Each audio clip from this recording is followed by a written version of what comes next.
1984's Repo Man as a document of its era, this time on the Everything is a Primary Source podcast. Want to bring history to life in your classroom? With Everything is a Primary Source to Go, you can borrow real historical artifacts from the last 200 years, shipped right to your school. It's hands-on history, paired with ready-to-use lesson plans and classroom activities that make the past come to life for you and your students. Whether you're teaching the Industrial Revolution all the way up through the Communication Revolution, there's something in our collection for every era. Visit everything-history.com/EPS To Go and start transforming your teaching today. That's everything-history.com/EPS To Go, because history belongs in your hands. Welcome to the Everything is a Primary Source podcast, the show where we construct history through popular culture. I'm your host, Eric Salmonson. I'm a social studies teacher, historian, and pop culture enthusiast. Each episode, I sit down with everyday people to discuss the media, objects, places, and events that shape us and reveal what they say about the past, as well as who we are now. The Everything is a Primary Source podcast is, therefore, your history, my history, our history through popular culture.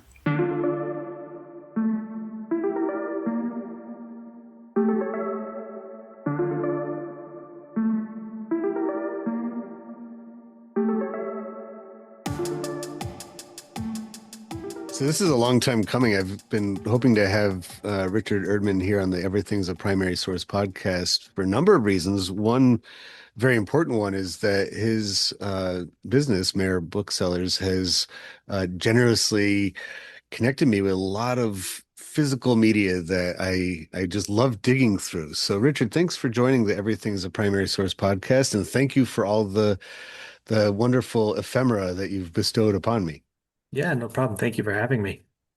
So you are a online bookseller and have been doing that for quite a long time, pretty much since the beginning of such a concept has existed. Yeah, it's been around for a while, but yeah, I think when it started to kind of boom, yeah, since the early 2000s, I've been selling books online. Would you say that that's the direction of, especially used and vintage books, that's kind of the natural progression of that line of that industry of people not just limiting themselves what they can find at their local bookstores, but opening up to what people around the globe have collected and are selling? Yeah, I do think it's a natural progression. And I think in the beginning, in the mid 1990s, before I got into it, I know that booksellers were like so excited about having the internet there to like it opened up new markets to them, like stuff that they thought was scarce wasn't really scarce, but then stuff they didn't realize how scarce it was turned out to be even more scarce. And so it was really kind of a boom for everybody in the business. It really showed the value of things in a much greater way, because unlike something, say, like baseball cards, which you can look up the actual numbers and they would have the price guides for it, a lot of these books or just pieces of paper don't really have agreed upon price guides. And so it seems like the marketplace and the industry has to kind of sort itself out. And when everybody's online, suddenly you can do that. Whereas 50 years ago, that wasn't a possibility. Correct. Yeah, people would use like bookseller catalogs to kind of gauge where they think something should be priced, that sort of thing. But then you had obviously had to have access to those catalogs. So um, you're really at the whim of your local bookseller. Yeah. I've been to several of those, conferences and conventions and exhibit halls where people such as yourself meet, and each table has something totally different from the next, but you're still in the same world. And so you can kind of compare, I'm sure, right? You can kind of see like, oh, that's how much they're selling these Yeah. postcards for. This is how much, this particular title goes for. So it's the ultimate marketplace. But now Right. you have the online version. Right. Yeah. Yeah. Well, I know I definitely end up comparing what somebody might have at their table versus what I have. And yeah, and people have also different customers. So some customers might just be used to paying more because they like working with such and such a dealer and that sort of thing. But yeah, the online marketplace certainly does kind of level the playing field as far as pricing goes. Well, I think it's still so funny that we met probably like 400 miles from where we live and work and Yeah. uh and that's how we got to know each other, but I'm glad it worked out regardless. Yeah. So when I tossed out the idea, so let's do a podcast about anything pop culture, the first thing that immediately sprang to mind was the movie from 1984, Repo Man. What was it, what is it about Repo Man that you're like, yeah, I want to do this one? Well, it's always been my favorite movie. It just clicked with me as a kid. I listened to punk music, and so the soundtrack, which has a lot of punk music on it, resonated with me. And just the kind of I don't know, maybe it was the Gen X attitude that it had, or something like that. It just has always really resonated with me, and I never get tired of it.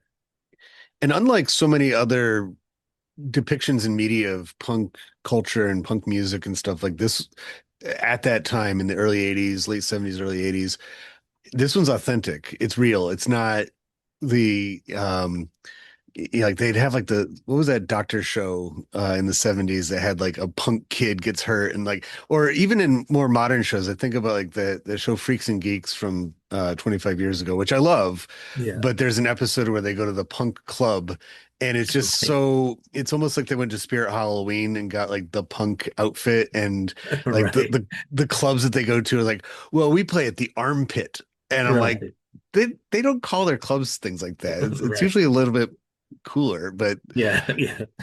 Yeah, it's true. It does seem like I don't know if Alex Cox, the director producer, if he was just really in tune with the scene or what. But I mean, he even had like Circle Jerks, that band. They showed up in the movie. So yeah. And that was the Los Angeles scene then. I mean, hmm that was like they didn't have to come up with a fictional band or a fictional version of something. It's like we just turn face towards the actual right. bands that are playing and are popular in LA.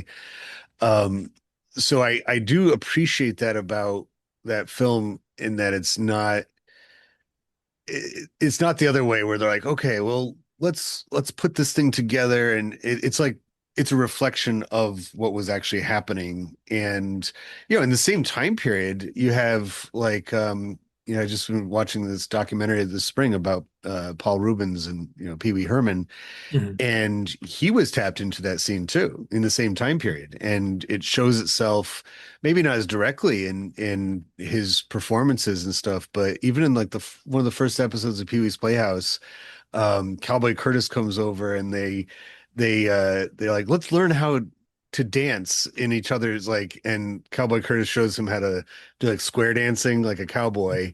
But then Pee-wee's like, let's pogo. And so like they put on fake Yeah, mohawks, and in the background all these punk kids dancing around, and they're just jumping up and down. that's funny. And it's like that is just, it's gestated from it. It's not trying to um mimic it or something like that. So Repo Man is our topic. I think the questions that I think the first one we'll talk about, and we'll just do like two of the questions and leave it up to the audience to add more if they like. But unlike a lot of other films from the same time period, this one is an original idea, right? It was Alex Cox was like, it's not based on a book, it's not based on a comic book. It seems like it could have been, but it's an original idea. The material is there. Tell us a little bit about what is Repo Man about? Um, well, I think. I mean, I guess it's kind of a sci-fi piece in a sense that there's like this supposed aliens in the trunk of a car that is being chased after by various repo men who are looking to cash in on a big reward. I think that's like the overall plot, but I do feel like that the movie itself is rather kind of character and dialogue driven. So it really, I think it more just depicts I think the general attitude of the mid 80s. I think there's a little bit of like, uh, you know, talks a little bit, I think about like struggle to make money, that sort of thing. So I think there's a lot more going on in the movie than just the sci-fi aspect. Just given the job of repossessing things, I mean, that's I don't know the history of that particular occupation, but I'm assuming it probably started somewhere around the 1920s when people were buying things on credit where they couldn't afford, and then it Right. was somebody's job. The bank would send them after it and say, "Go repossess it." And in many ways, the 80s was patterned, followed a lot of the same kind of patterns as the 1920s. What better way to show kind of like the nasty side of consumerism and buying beyond your means than having showing what repo men do and what kind Right. of world that is. Yeah, definitely. I think it kind of captures that. I mean, growing up in the 80s, I do kind of remember that sort of, I don't know if it was a malaise or whatever, just, something in the air. So I think, based on the worries about the economy, that sort of thing. Well, because we had all these messages coming to us from media, particularly. I mean, there was a show in the 80s, pretty popular one called Lifestyles of the Rich and Famous. Hmm. And it was glorifying and glamorizing how you would live if you just got rich, and would sometimes detail how you could get rich through these things. And there's a movie called Wall Street that, is Yeah. all about, making your way to the top through doing very little, just working the stock market, and greed is good, and those concepts. And so it seems like there's a lot of these movies that touch on it in some way or another. I brought up before we hit record, Ghostbusters would be, and it came out the exact same year, a very similar kind of idea of small businessmen in this case, trying to make their way, trying to get business, and by doing something totally unorthodox. And it has, of course, a sci-fi connotation to it. Or a couple years later with They Live, with same kind of commentary about capitalism and being able to kind of subvert the system and things like that.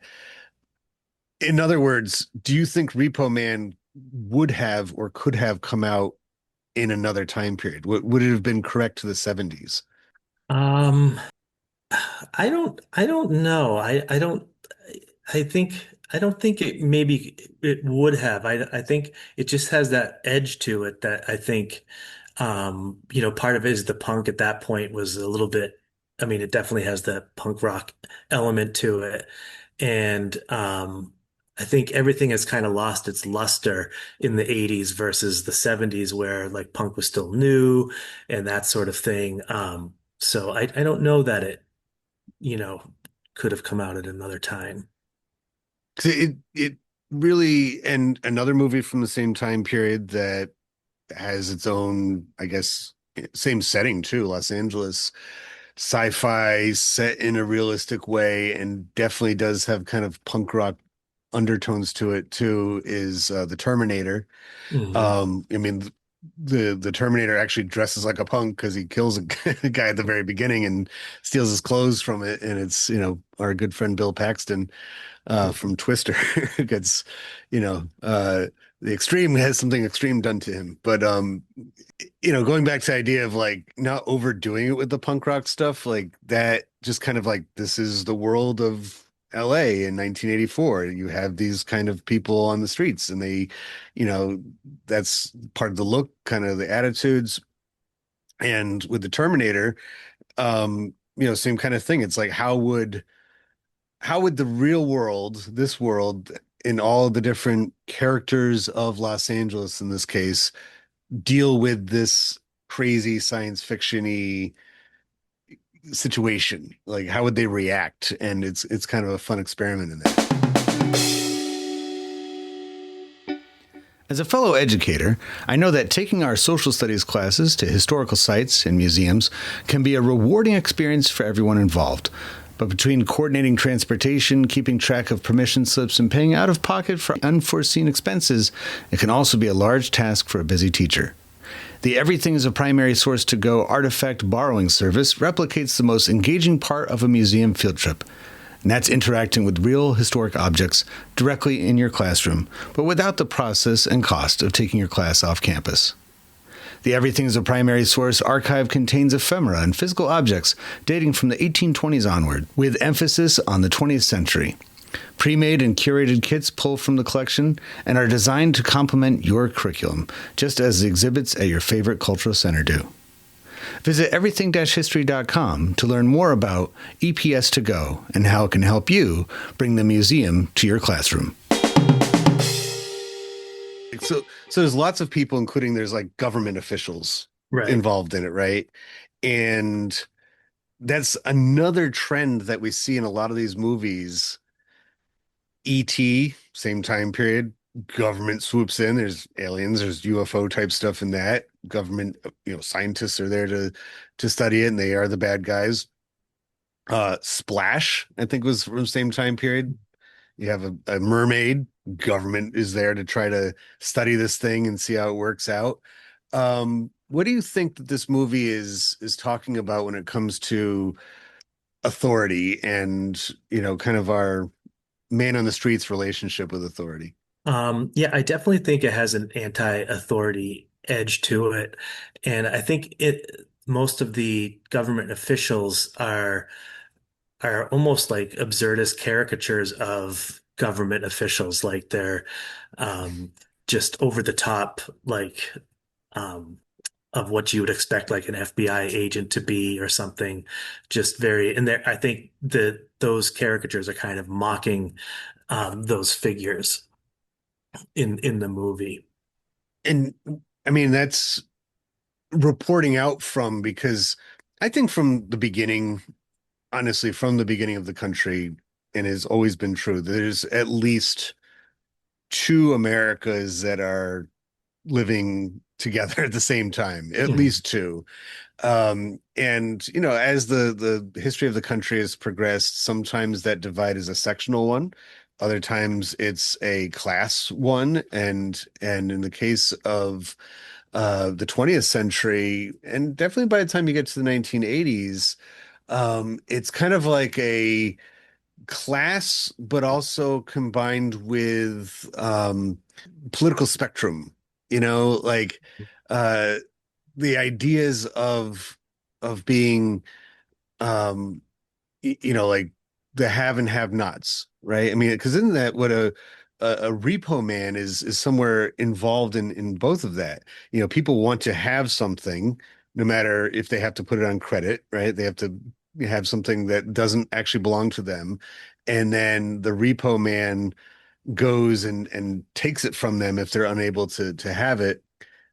Repo men are not exactly living on the high life either. They're usually rough guys from, and so it's like this warfare almost between the have and have nots, the very um the rich and the poor is the two Americas of the 80s. And this is a kind of reporting out from that. Yeah, I mean, I think you're right that the Repo Man kind of in general lives in between, I think, both worlds of the haves and the have-nots, because essentially they're taking stuff back for the banks, the haves, let's call them, from the people who are the have-nots, I guess, because they're losing their items for whatever reason. And yet repo men are not really essentially sanctioned by the government though either, in a sense. I mean, it's a legal profession, but it's not like an actual arm of the government that's taking back the things. So they're kind It's of on the yeah, it's fringes. they're kind of like they themselves, the actual job is a product of its times. Like I said before, like if you don't have situations in which you can own something, say that you own it, even though you don't actually own it, there's no need for somebody that could repossess it, right? Right. If you don't have a banking system in place, lots of different banks to lend things out so you can buy stuff, then there's this job doesn't exist. And yeah, it's like, they're serving the interests of one in when they might actually have themselves more in common with the people that they're repossessing with, from. Right. And the tone, they mentioned the term suburban, right? And another movie from the same time period that is directly from the punk rock. It's all about punk rock is Suburbia, not to be mistaken with the one came out in the 90s. There's another movie by the same name. This is the one I'm referring to as the low Right. budget one that has, some legit punk rock groups in it. Like some of the scenes were filmed at a punk club and it's not good acting. The story is wonky, but it's the same kind of feel to it, right? It's legit. It's authentic. Yeah. The whole concept of suburban punks, like they're not downtown city dwellers. They're certainly not rural kids. They're somewhere in between. And the promise of the suburbs is something of the immediately after World War II, right? Like this is going to be this utopian society, or at least pretty nice to live in, if not perfect. But Right. by the 80s, what does this movie say about what's become, and other movies, quite honestly, what's become of the suburbs? I think, the one thing, especially where,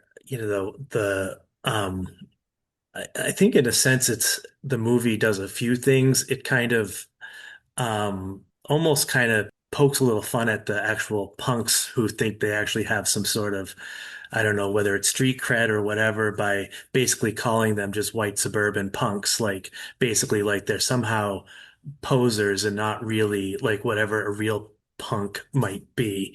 Um, but at the same, um, but at the same token, I do think uh, the the punks themselves show a level of dissatisfaction or with suburbia, like they're rebelling against whatever their parents, are represent to them and turning toward what mainstream culture might consider out there in punk music. So they're kind of rebelling against the suburban ideal, I guess, whatever that might be.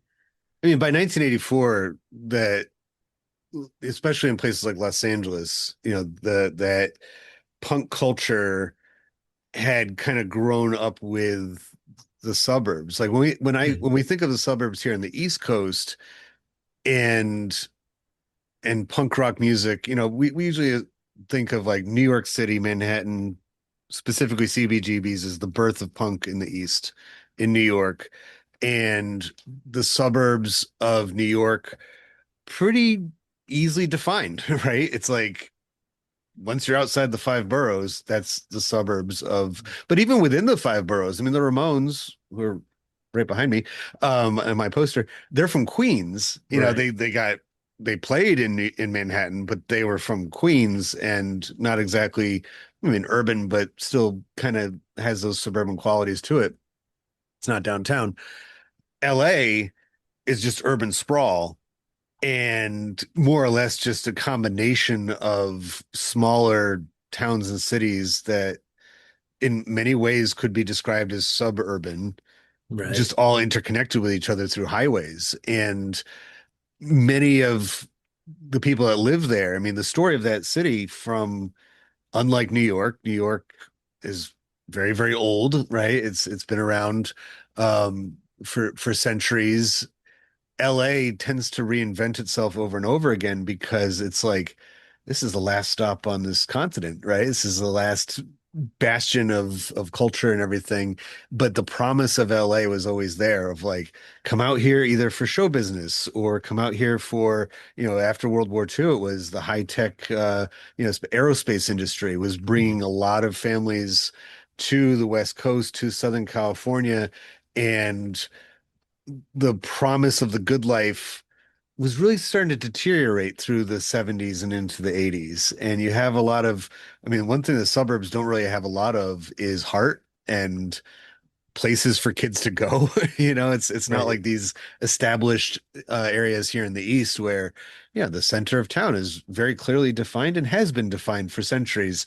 If you're in the suburbs, I mean, that's why malls were created, is because they had no like downtown. It was just like, Right. go hang at the mall, go. And you have these lost kids. And so, yeah, they might not be the hardened punk rockers from the city, but do those people even really actually exist? Aren't they all suburban punks? Right. Yeah, I would definitely agree with that. That I think most punks are probably suburban punks, especially once the 1970s, became the 80s, and punk was out there and just spread everywhere. And yeah, I agree that you know most punks were probably suburban at that point.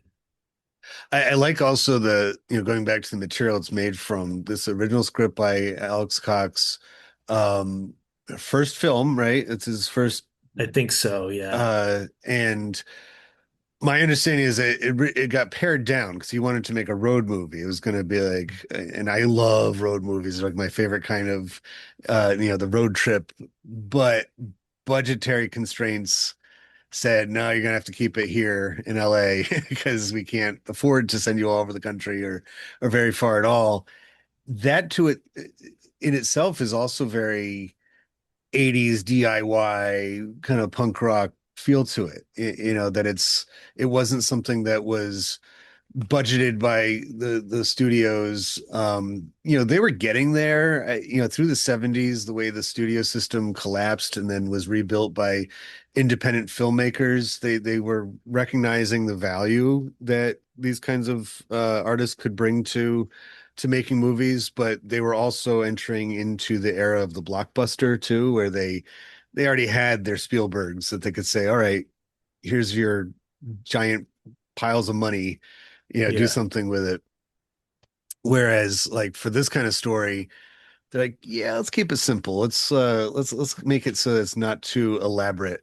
Yeah. Do you think it would have the same resonation? Would you like it as much if it had been a grander story, or is part of the appeal that it's compact Um, and low yeah, budget?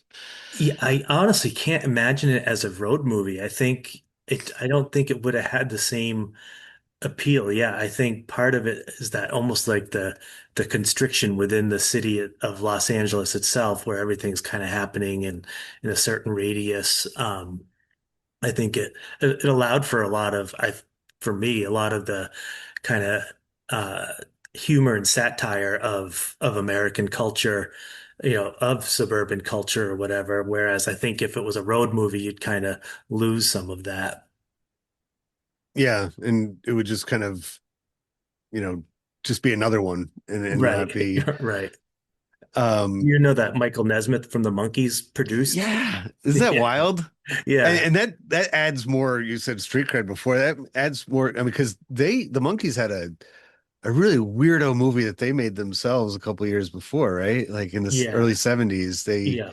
I forget the name of it, but it was like Was real it called is Head, or was it that Yeah, was one of the, yeah. I think it was that one. And we could do another podcast about the Monkees, honestly, because Yeah. they Well, don't Mike get as Nesmith not. also came up with the idea of MTV too. He sold that idea to whoever ended up coming out with that. So And if I'm not mistaken, MTV came out the exact same year as Repo Man. So things are just kind of coming together in 1984 yeah, and that's the title of George Orwell's book, It's like yeah, right. they're Yeah, the apocalyptic or post-apocalyptic dystopian, landscape is yeah, kind of showing itself in some way or another. Another movie I can think of because I made a list right after you said Repo Man. I'm like, okay, what because when you line these movies up or music or anything, that's when you get the real, like, okay, this is what it says about the time period. And the following year we have, I mean, it's a pretty different story, but it also has shares some qualities. You have Back to the Future, right? Where it's this kid who gets, and there's a car at the centerpiece of it, right?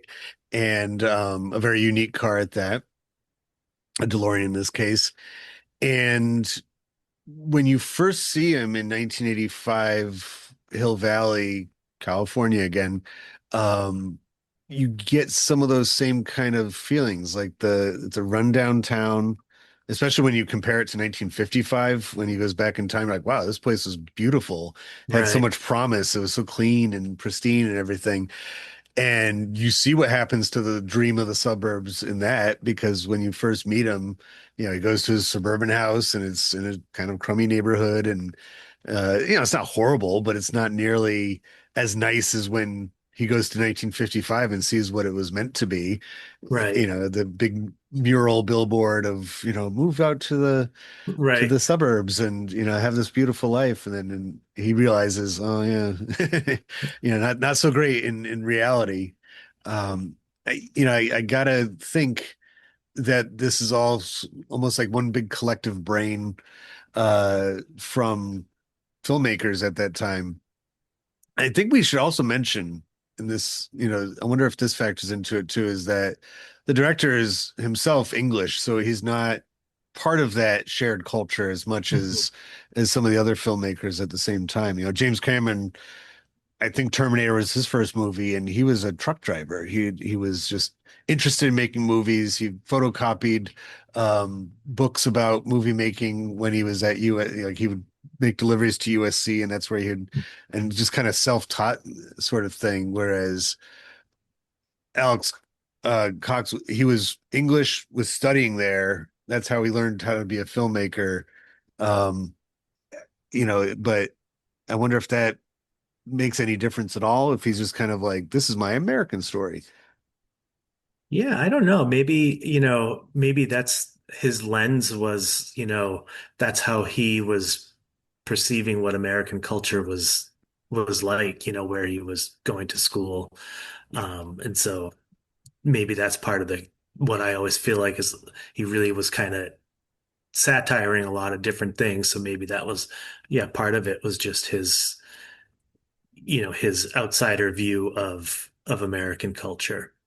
That's what's funny is that he goes on to make uh one of those kind of pre-packaged punk movies, Sid and Nancy. Yeah, And I'm like, that's one of the ones that it's like, right. yeah, it's kind of cool that you made this into a movie, but it's the going back to what I said before, the Spirit Halloween version of the Sex Pistols. It's not, Right.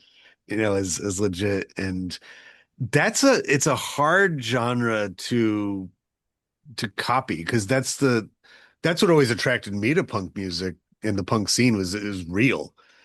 You couldn't be an established artist and be like, I'm going to be a punk now. Like Right. it goes the other way. Like you might Right. start in that scene and then move your way up, but it doesn't usually, Bruce Springsteen can't be like, yeah, I'm done with this, Yeah, regular, here's my punk album. blues rock. I'm gonna do the punk album. I mean, he kind of did, I guess, when he wrote Hungry Heart for the Ramones and Mm. started wearing torn up jeans and stuff like that on stage. But ultimately, it's like, no, it's a pure scene. It produces what it does. You can't replicate it. They've been talking for years about making a Ramones movie. And I'm like, I don't know if you could do it, honestly. Like that CBGB movie that they made a couple years ago is awful.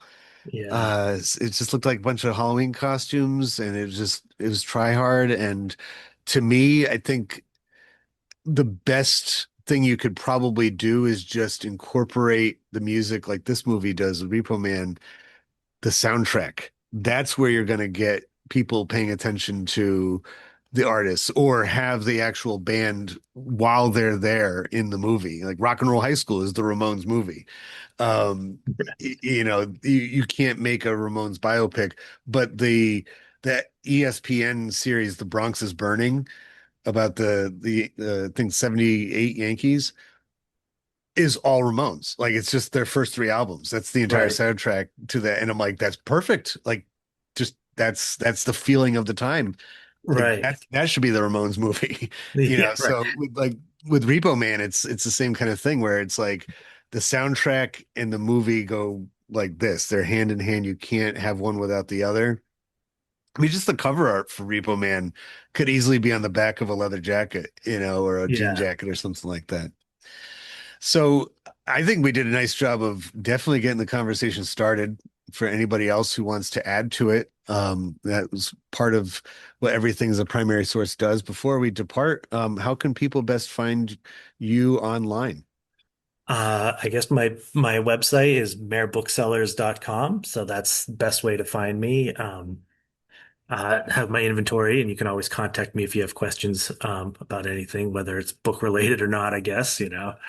Um, But yeah, that'd A, be the best way to find me.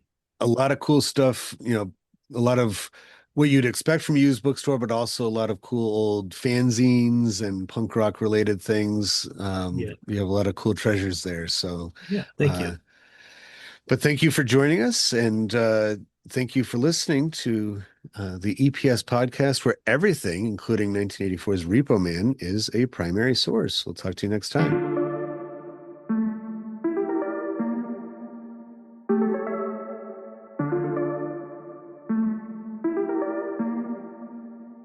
Popular culture, by definition, connects and unites us, and proves that people of different backgrounds, in fact, have a lot in common with one another. I hope you enjoyed this conversation, at least in part, for that reason. If it connects with you and you'd like to add to it, or any of the podcast episodes, just visit everything-history.com and search for the Everything as a Primary Source project, which can be found in the classroom section of the website. We'd love to hear what you have to say. Be sure to rate and share this podcast wherever you are listening to it now, and follow Everything as a Primary Source on social media, including YouTube and especially Instagram. Thank you for listening to the EPS podcast, where everything is a primary source.